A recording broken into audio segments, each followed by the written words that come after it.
Hey everybody, Sukhsidhu here from onlinefitnessbusiness.com, and in today's video I'm going to do something a bit different. I'm going to walk you through an email that I sent when I was working with personal training clients online that netted me 22 online personal training clients in one day from one email. So I'm going to walk you through that. I'm going to break down why it works, why it's so effective, and the key takeaways for you that you can just go and implement straight into your business. If you aren't using email marketing, I definitely recommend it. I grew my entire online personal training business primarily through sending my daily email, and that's something that I'm going to do another video about soon. Talking you through the different types of emails that you can send, showing you some templates, and how to fit it in as part of your marketing business. So before we get stuck into this particular email, the one that generated me 22 clients in one day, don't forget to subscribe to the channel. So click the link below this video, subscribe to the channel. I'm going to jump behind the screen, share my screen with you, and then break down line by line why this email was so effective at speaking to my ideal client, speaking to my audience, and generating so many clients in one day. Let's go.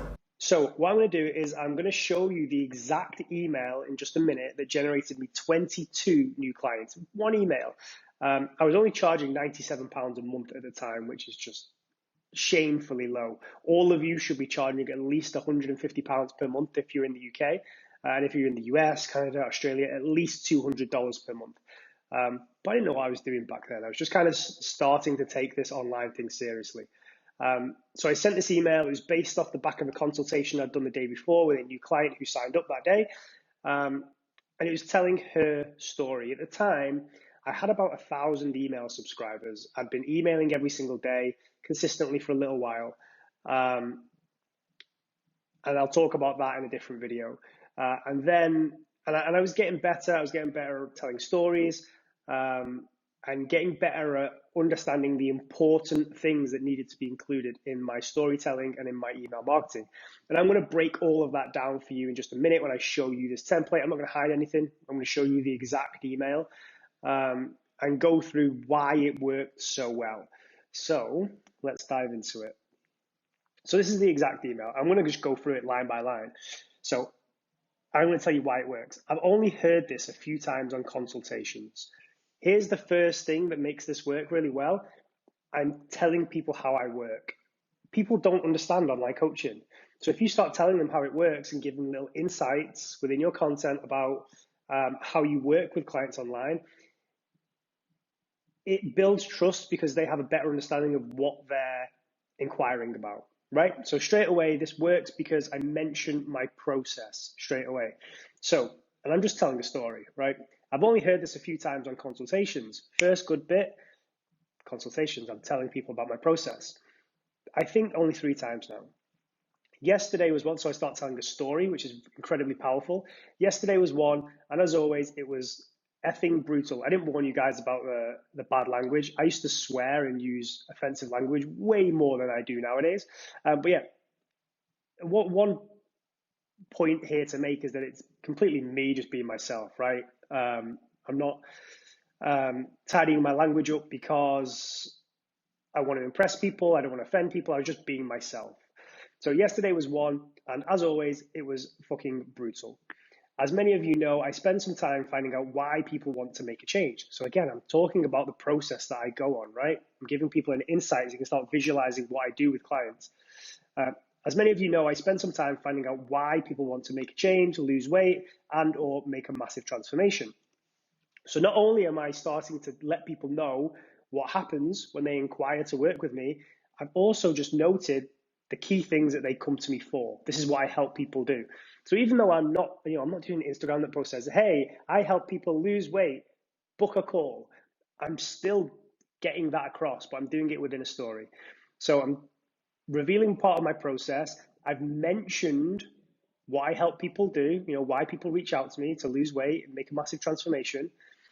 And then let's continue the story. And sometimes it's really personal and honest, and sometimes it's something quite upsetting. Yesterday, there were tears. So I'm not giving anything away yet. I'm telling the story. I'm giving people a reason to want to read on. I've mentioned my process a little bit. I've mentioned what I help people achieve. Let's continue the story. Genuinely, I feel totally fucking drained still today. While I pride myself in having a skill most coaches lack in managing mindset and the mental side of things. So again, I'm pitching myself here, right? Pitching, I said then. Selling myself, I'm talking about my skills, managing mindset and the mental side of things without overtly saying, hey, I'm really good at mindset. Like I'm just mentioning it in the flow of the story. I'm not going to lie, coaching my own would help right now. I'm still being humble as well, which has always been part of who I am, my brand. The lady who I spoke to gave me permission to share this, but I won't be naming her. She's on my friends list on Facebook, but she has to remain anonymous. Just building trust, saying, hey, this is a real person, basically, but I'm not going to name them. This is why. Again, yeah, just explaining, trying to get across that I'm trustworthy. So we were talking about her why. So what I do with clients on consultations is I take them through 3 steps. I find out, why they've reached out to me and why they need to fix this thing. I find out where they want to get to, and then I find out why they can't bridge that gap themselves. So when I was having this conversation with someone on the phone, we're talking about why they've booked this call, right? And usually they start by saying, I want to lose weight. And I say, cool, why? Why is that important to you? And then they'll start saying, oh, well, because, I don't want to do this. I don't want to feel this way. I don't want to look this way, blah, blah, blah. So we were talking about her why. And some fairly common things popped up. Insecurities about being undressed around her husband. And this is me saying things out loud, by the way, that the readers will be thinking, oh, yeah, I feel like that. Oh, yeah, I feel that. Oh, yeah, I don't want that, right? So I'm mentioning all the pain points, right? Without, again, twisting the knife. I'm just telling a story about a conversation I had with someone. I'm not trying to make the reader feel bad. I'm just, making them aware of the pain points that I understand they have. Insecurities about being undressed around her husband, feeling exhausted from not going a day without feeling like shit about the way she looks, frustration in how clothes fit, fed up that every day starts by looking in the mirror and putting herself down. And this is all factual, by the way. I'm just talking about the conversation I had the day before. But these are all pain points that I know the majority of my readers will have as well.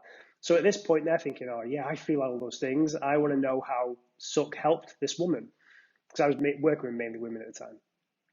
Then she said something else.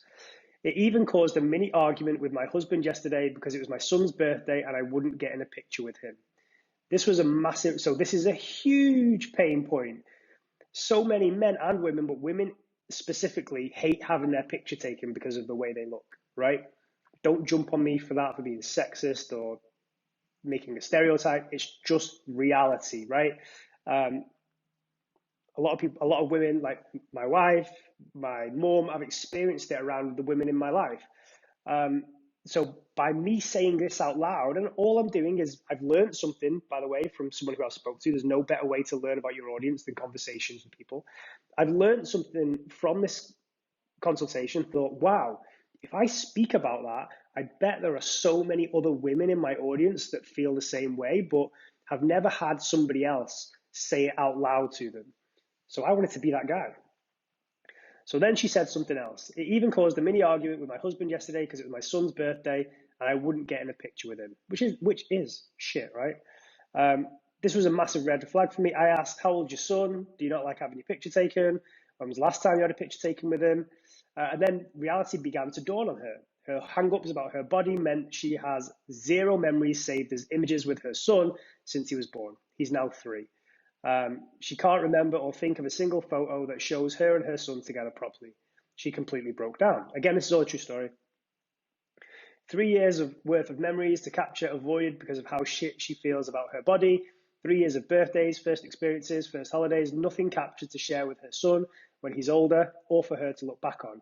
Don't get me wrong, pictures aren't the be all and end all, but memories fade. So this is a huge pain point that I just learned from my client that has made me think, oh yeah, I recognize that behavior. I bet there are a lot of other women in my audience who feel the same way. Let's talk about it. Don't get me wrong, pictures aren't the be all and end all, but memories fade. Capturing special times with your kids is a big fucking deal. For her, this all ends now. I'll do whatever it takes to make sure it does for her. So this is me saying, right, I'm gonna help this person. And we did, by the way, got amazing results.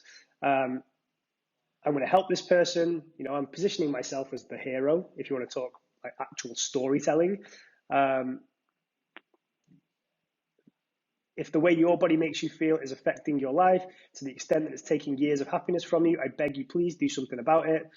Uh, and this is me pleading to them. I'm not trying to pitch them. I don't think I do pitch in this entire email.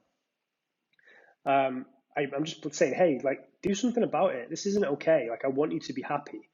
I beg you, please do something about it. The place you're in now is 100% changeable. If you don't have the money to invest in a coach, that's fine, but just start.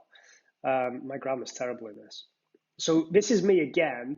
Like, I've always been as transparent, trustworthy as possible. That's like something that's really important to me in my marketing, my business, my life. Being honest. And so instead of being that coach that says, it's an investment, you have to pay, find the money, you waste money on coffee, so buy me, like, work with me, I'm a personal trainer. I never did that shit. I said, if you don't have the money to invest in a coach, that's cool, but just like go and look after yourself. And that was way more powerful because everybody else is trying to like justify price, right? For the cost of a cup of coffee a day, you could work with me. People don't want to give up coffee. So in this, I'm differentiating myself massively here. If you don't have the money to invest in a coach, that's cool. Don't worry. I just want you to start. Reach out to coaches for free advice, look to free groups, message me. I will help you as much as I can for free. Like, I can't be as, like, what else could I do at that point? I'm not pitching, right? I'm not trying to sell. I'm saying, hey, if you know other coaches, go and reach out to them. There are great communities online. Go and find those groups. If I can help you, let me know. And then I put, if you can invest in a coach, bite the bullet and do it now, right? And I still don't say, come and buy my shit. If you've been following one for a while and you trust them, reach out to them. If you want me to check them out first, ask me and I will. Like, how much trust am I building with these people now? Because I'm not pitching, right? So this is email generating me 22 new clients in one day.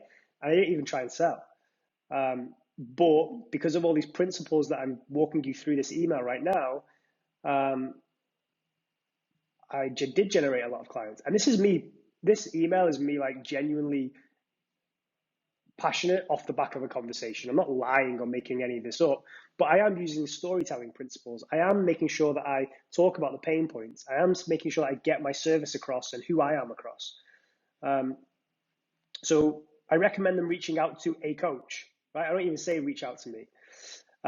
Don't lose another minute, day, week, month, or year to something that you have total power over. Christmas is coming up. You shouldn't have to avoid pictures with your kids. Fuck that. Sucks it in. That was it. So no call to action. Well, there are calls to action, but at no point did I say, if you'd like my help, fill in this application form, right? I just had a shitload of conversations that I had to do via email. And then a bunch of them wanted to have a conversation. 22 of them signed up as clients. So the key principles here are, I get across my service. I mention my service and, well, not even the service, the process of what happens when somebody inquires to work with me.